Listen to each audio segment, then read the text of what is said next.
Good afternoon, Dr. Johnson. Here to tell you a little bit about what I learned about John Dewey on top of what I've already learned and discuss a little bit about it.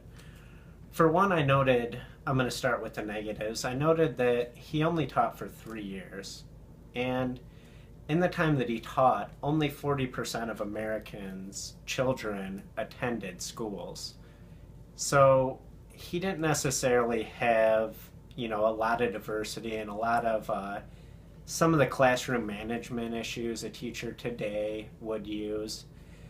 In some points, I think that kind of drives him away from traditional education, what we're dealing with. In some ways, I'm kind of amazed by his ability to come up with these brilliant philosophies, even though, he lived in such a different time period in the United States. I really like that his view of what a good teacher was somebody that was passionate about a field. They didn't necessarily have to be brilliant, but they had to have a passion for whichever subject they taught. I'm a big follower of David McCullough, and he noted that a great teacher should have a love of history, science, math, or whatever they teach, and they should try to bring that love to the classroom every day for their students.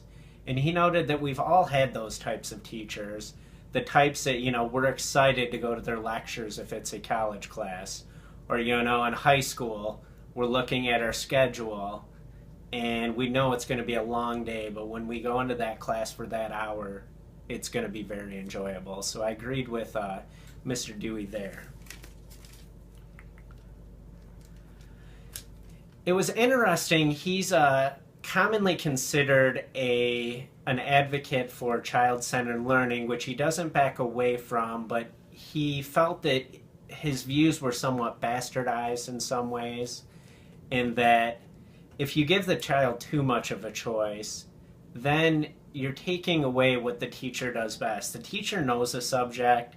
They kind of have a voyage that the student should be following. If you're expecting the student to essentially teach themselves, they don't have the foresight to do that. So the teacher does have to have at least a strong facilitator role in the classroom, even when it is student-centered learning or experiential learning, which John Dewey was a huge proponent of once again.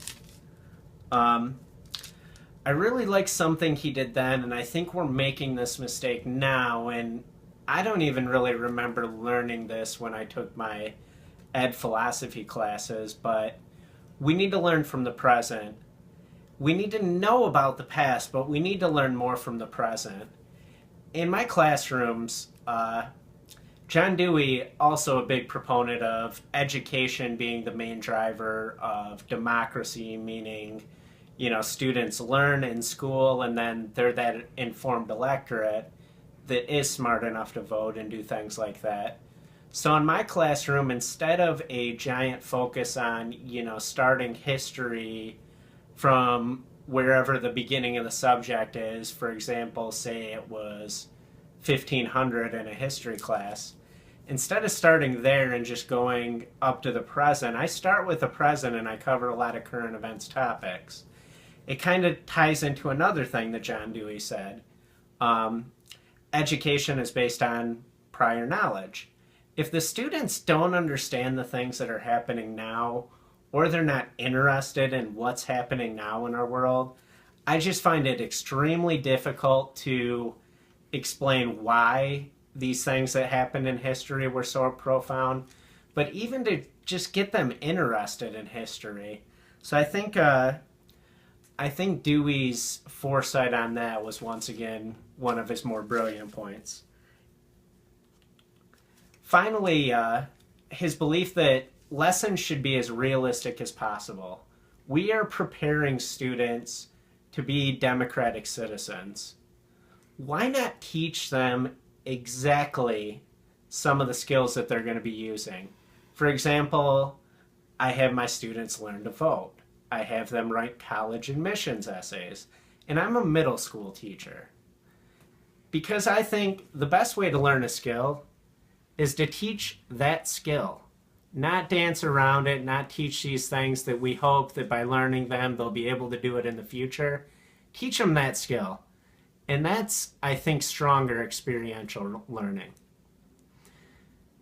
Thank you for tuning in. I hope it was insightful. I hope this is what I was supposed to do with this. And have a great rest of the semester, Dr. Johnson.